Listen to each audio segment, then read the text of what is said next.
Brahmanbaria TV বিশ্বজুড়ে Brahmanbaria. নবীনগরে SSC ৯৫ ব্যাচের পুনর্মিলনী অনুষ্ঠিত। যেথায় থাকুক যে যেখানে, বাঁধন আছে মনে প্রাণে, এই স্লোগানকে সামনে রেখে ব্রাহ্মণবাড়িয়ার নবীনগরে এসএসসি ১৯৯৫ ব্যাচের পুনর্মিলনী অনুষ্ঠিত হয়েছে। এই উপলক্ষে শুক্রবার সকালে নবীনগর সরকারি উচ্চ বিদ্যালয় থেকে ৯৫ ব্যাচের শিক্ষার্থীরা পৌর শহরে একটি বর্ণাঢ্য আনন্দ র্যালি বের করে। পৌর এলাকার প্রধান প্রধান সড়ক প্রদক্ষিণ শেষে র্যালিটি পুনরায় নবীনগর সরকারি উচ্চ বিদ্যালয় মাঠে এসে শেষ হয়।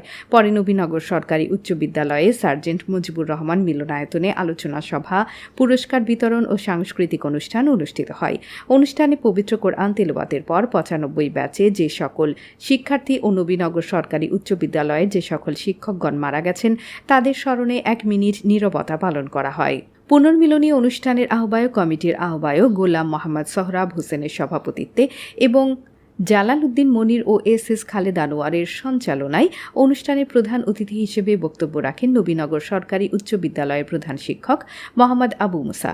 স্মৃতিচারণমূলক বক্তব্য রাখেন ৯৫ ব্যাচের শিক্ষার্থী মোহাম্মদ সৈয়দ হোসেন, আশরাফ হোসেন, রিপন, আরিফুল আশরাফ, অপু, কাউসার আলম, শারমিন আক্তার সাথী, সুলতানা রাজিয়া, মোহাম্মদ হোসেন আলামিন খন্দকার, মোহাম্মদ শুক্কুর খান, মোহাম্মদ হাবিবুর রহমান, জাকারিয়া পারভেজ প্রমুখ। জুম্মা নামাজের পর মধ্যাহ্নভোজ শেষে ৯৫ ব্যাচের সকলের মাঝে উপহার সামগ্রী বিতরণ করা হয়। বিকেলে একই মঞ্চে স্বনামধন্য স্থানীয় শিল্পী মোহাম্মদ জাকির হোসেন ও এস.কে. হেলাল উদ্দিনের নেতৃত্বে এক মনোজ্ঞ সাংস্কৃতিক অনুষ্ঠান অনুষ্ঠিত হয়।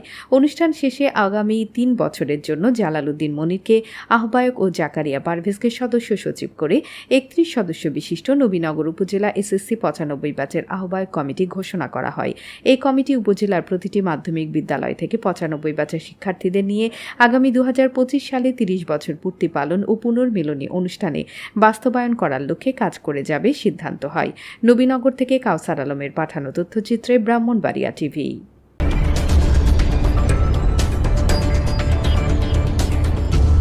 ব্রাহ্মণবাড়িয়া টিভি বিশ্বজুড়ে ব্রাহ্মণবাড়িয়া।